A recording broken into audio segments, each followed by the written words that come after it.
जय माता दी। ओम नमः शिवाय। प्रिय भक्तगण, आज शारदीय नवरात्रि की 7वां दिवस है। आज के दिन माँ कालरात्रि की उपासना की जाती है। आज हम सब माँ कालरात्रि की कथा को बड़े ही भाव के साथ श्रवण करेंगे। तो चलिए कथा को बड़े ही मन से श्रवण करते हैं। माँ दुर्गा के कुल 9 रूप हैं, जिनकी पूजा नवरात्रि के 9 दिनों के दौरान की जाती है। प्रथम शैलपुत्री, ब्रह्मचारिणी, चंद्रघंटा, कुष्मांडा, स्कंदमाता, कात्यायनी, कालरात्रि, महागौरी और सिद्धिदात्री। माँ कालरात्रि भी इन्हीं में से एक हैं, जिनकी पूजा नवरात्रि के 7वें दिन की जाती है, जिसे महासप्तमी भी कहा गया है। माँ दुर्गा ने ये अवतार बुराई का नाश करने हेतु लिया था। उन्होंने ये अवतार धारण कर शुंभ, निशुंभ और रक्त बीज जैसे दानवों का वध किया था।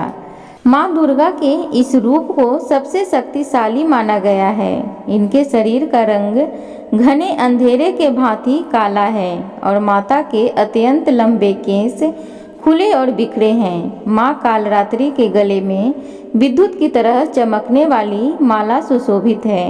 4 भुजाओं वाली कालरात्रि देवी गधे पर मंडित रहती हैं।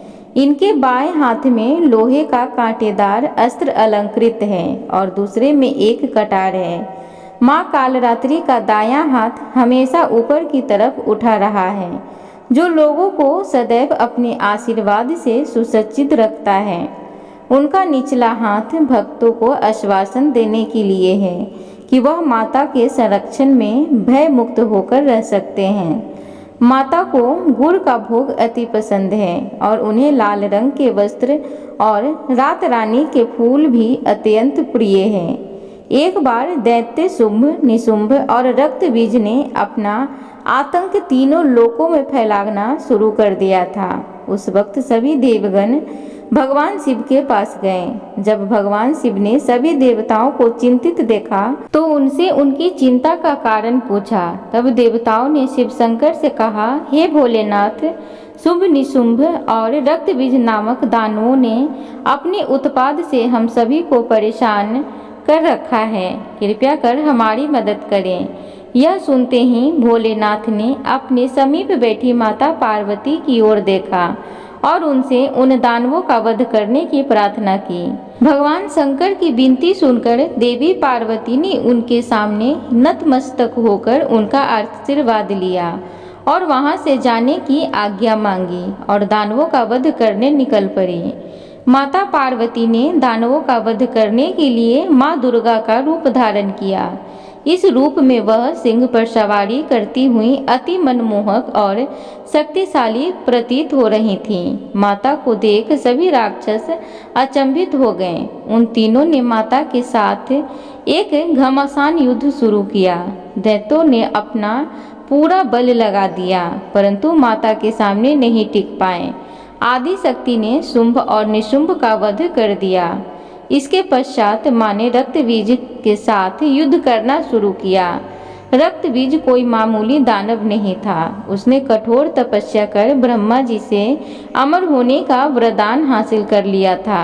ब्रह्मा जी ने उसे यह वरदान दिया था कि जब भी उसे कोई मारने का प्रयत्न करेगा, तब उसके शरीर से निकली खून की बूंदें जैसे ही धरती को स्पर्श करेगी, वैसे ही अनेक रक्त बीजों का जन्म होगा।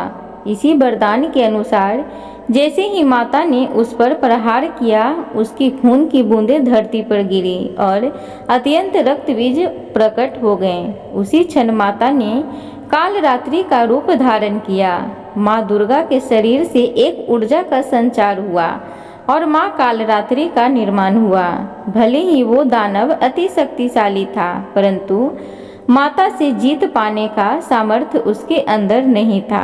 माँ कालरात्रि ने रक्त बीज को अपनी कटार से मार गिराया और जैसे ही उसके शरीर से खून बहने लगा, उन्होंने समस्त रक्त पान कर लिया। माँ कालरात्रि की पूजा सप्तमी के दिन करने के पीछे भी एक बहुत बड़ा कारण है। कहा जाता है कि 6 दिन देवी की पूजा करने के बाद 7वें दिन हमारा मन सहस्त्रार चक्र में स्थित होता है। इस चक्र में हमारा मन सबसे साफ और शुद्ध स्थिति में होता है। इस वक्त काल रात्रि की पूजा करने से हमें ब्रह्मांड की सभी सिद्धियों की प्राप्ति होती है और सारी असुरी शक्तियों हमसे दूर हो जाती है। माँ काल रात्रि की आराधना का मंत्र कुछ इस प्रकार है, जिसके जाप से सारी मनोकामनाएं अवश्य पूर्ण होती हैं। ओम देवी काल रात्राय नमः, अर्थात ओम के समान निर्विकारी माँ काल रात्रि दुख रूपी अंधकार का नाश करने वाली हैं। दुष्टों व राक्षसों का अंत करने वाली माँ हम सब का कल्याण करे। देवी दुर्गा का यह कालरात्रि स्वरूप शुभ फल देता है, इसलिए इन्हें माँ शुंभकरी भी कहा जाता है। माँ कालरात्रि के ब्रह्मांड के समान गोल नेत्र हैं। अपनी हर श्वास के साथ माँ की नासिका से अग्नि की ज्वाला निकलती है। अपने 4 हाथों में खड्ग, लोहे का अस्त्र, अभय मुद्रा और वर मुद्रा किए हुए हैं।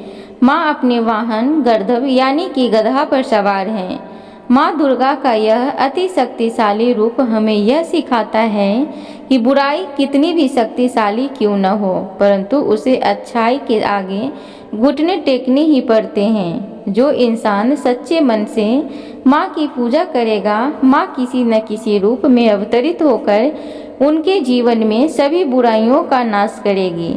एक बार प्रेम से बोलिए जय माता दी। प्रिय भक्तगण, तो इस प्रकार माँ काल रात्रि की कथा थी। उम्मीद करूँगी आज की कथा आप सबको अच्छी लगी हो। तो कृपया करके वीडियो को लाइक करें, चैनल को सब्सक्राइब करें, कमेंट बॉक्स में जय माता दी जरूर लिखें। धन्यवाद।